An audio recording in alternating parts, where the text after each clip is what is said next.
Hello again. In the first episode of this year's build along, we made all of the rooms for the starting area of this level of the dungeon.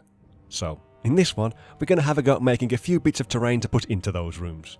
So, let's get started. Okay then, for this first piece, we're going to glue these two textures to some thick card. The stuff I'm using here is around 1.5mm thick, and then give them plenty of time to dry.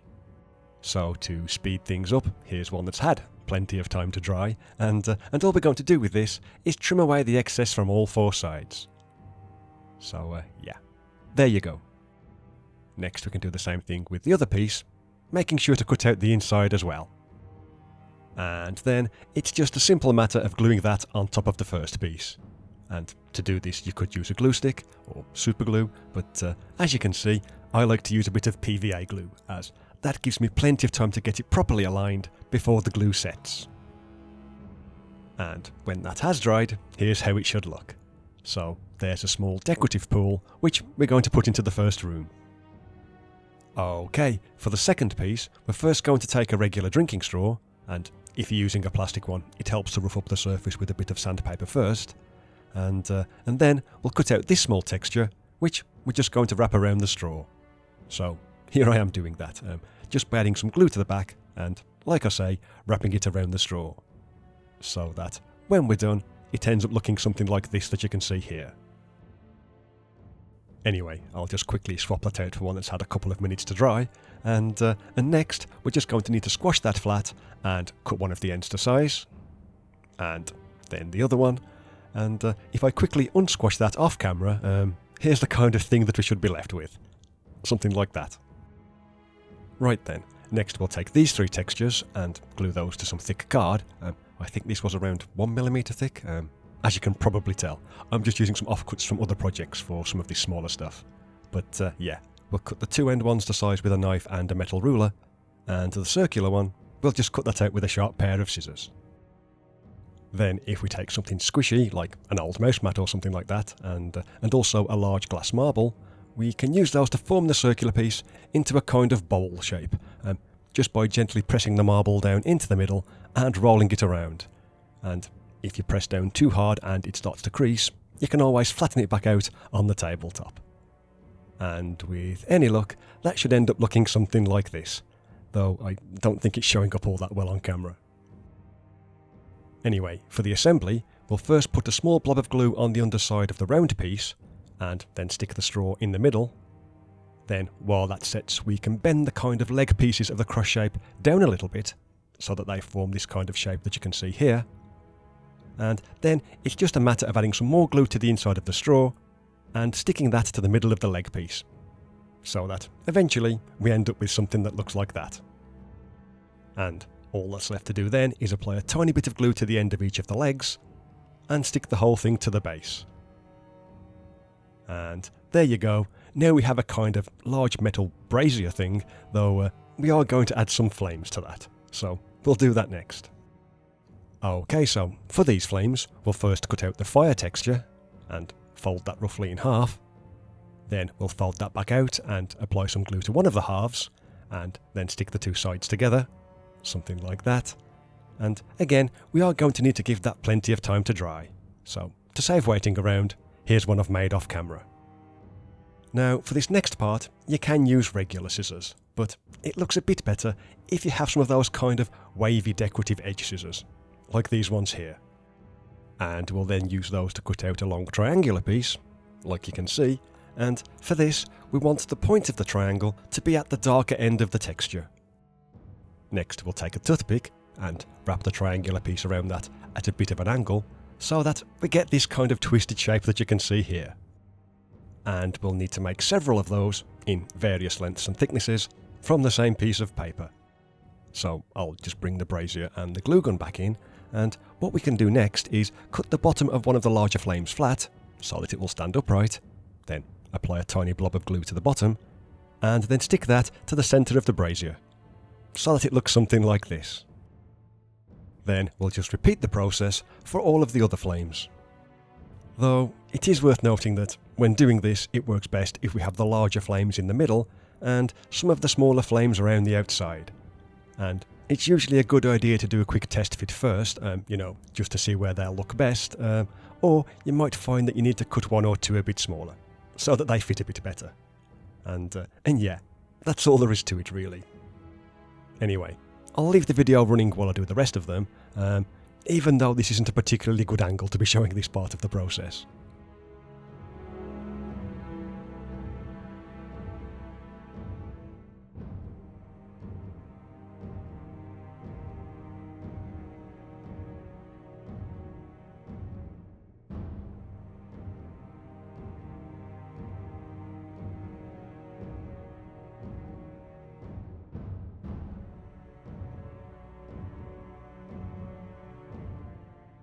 So, there's the last one going on now, and there you go. This is how it should look when it's finished, and considering it's mostly just paper, I think it looks pretty effective. Okay, for this next piece, we'll take this texture, and we'll stick that to some thick card, or like you can see here, some corrugated cardboard, and if using the latter, like I've said in other videos, it's a good idea to stick it on so that it's 45 degrees to the corrugation itself. That way, when you cut it out, like I've done here, we should get a strong corrugated edge on all four sides. Anyway, next we'll cut out the reverse side exactly to size, and simply glue that to the back of the first piece, just like we did with the doors. So, something like that. Next we'll glue the base to some card, and cut it to size. Then we can add some hot glue to the bottom of the wall, and unlike the doors, we're actually going to stick this one to the edge of the base. And that should result in this kind of thing. It's a pretty simple piece to make. And speaking of simple things to make, for this last piece, we're just going to cut out this texture, and glue that to some thick card, it doesn't really matter what kind, and then we'll just cut that to size. Though it is worth noting that I've actually designed this piece so that it's slightly less than 3 inches square, and that's because we're going to be using this as an insert for one of the small tiles that we've made, just to make sure that it doesn't catch on any of the walls.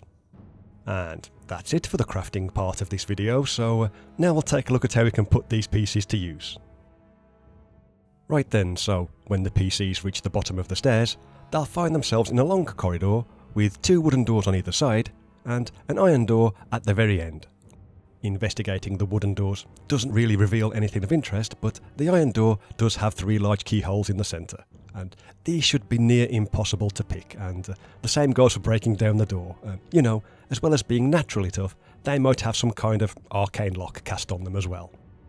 Anyway, to open the iron door, the PCs will need to complete a simple challenge in each of the 4 rooms to retrieve a key. Well, technically they'll only need 3 of the keys, but I'll talk a bit more about that later.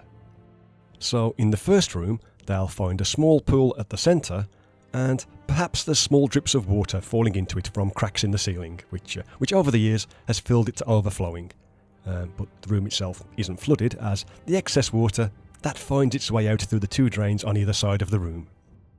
And anyone looking into the pool, they'll notice that it's around 5 feet wide and 15 feet deep, and the farther down it goes, the more the walls are covered in slightly phosphorescent coral-like formations.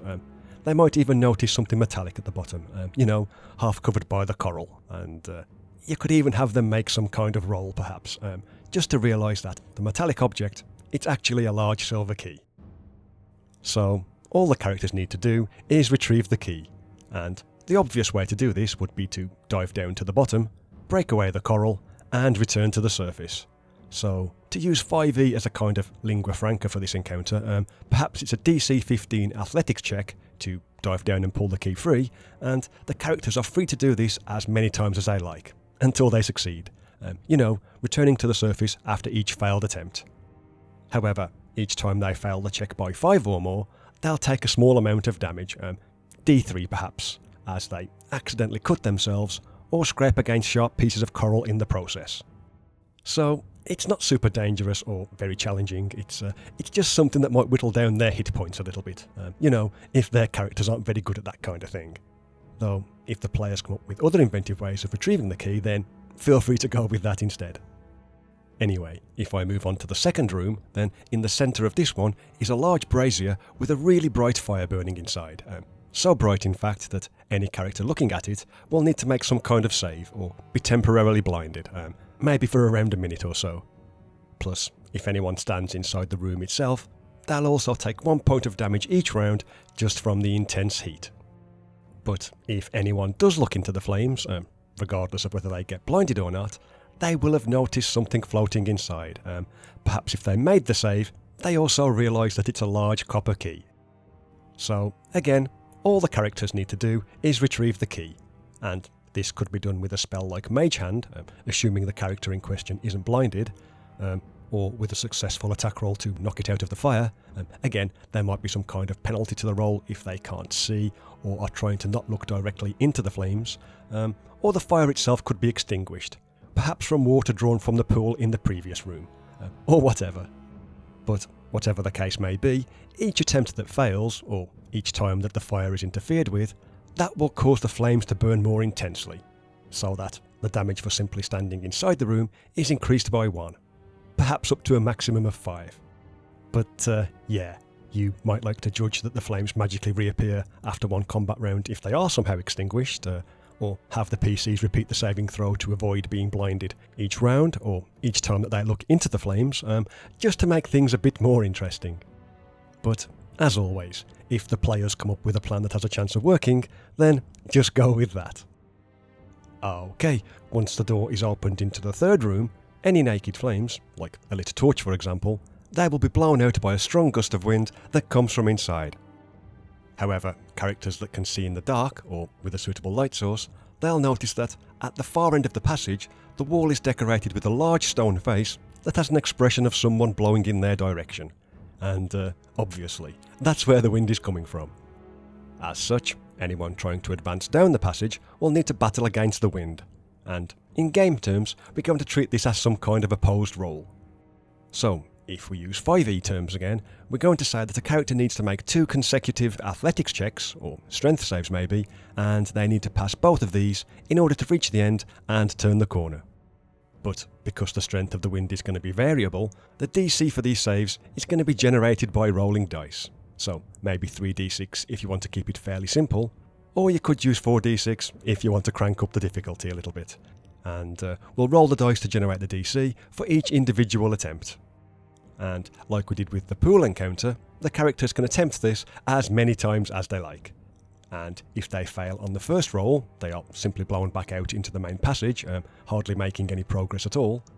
But if they pass the first check and fail the second one, i.e. they made it halfway down the passage before being blown back out, then they might suffer some minor damage as they're knocked off their feet and tumble all the way back to the start. But yeah, if anyone makes it to the end of the passage and turns the corner, they will find a large crystal key hanging on the wall.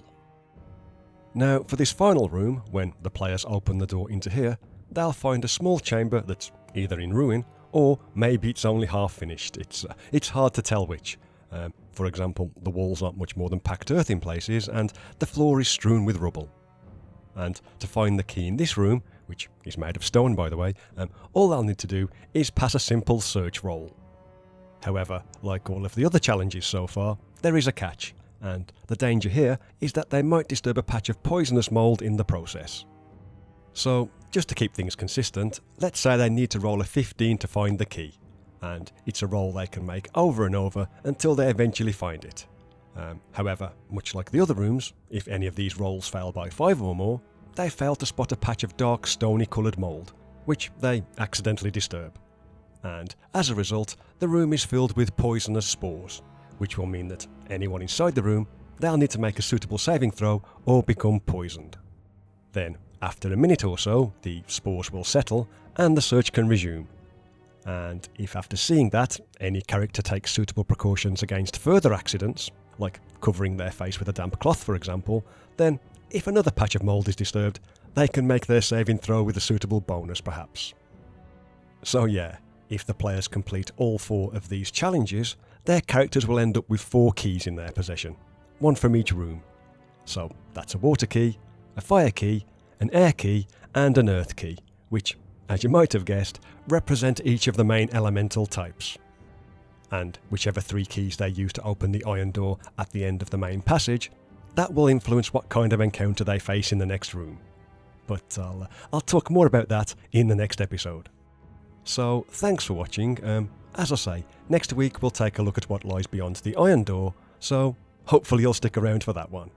So yeah, thanks again, and bye for now.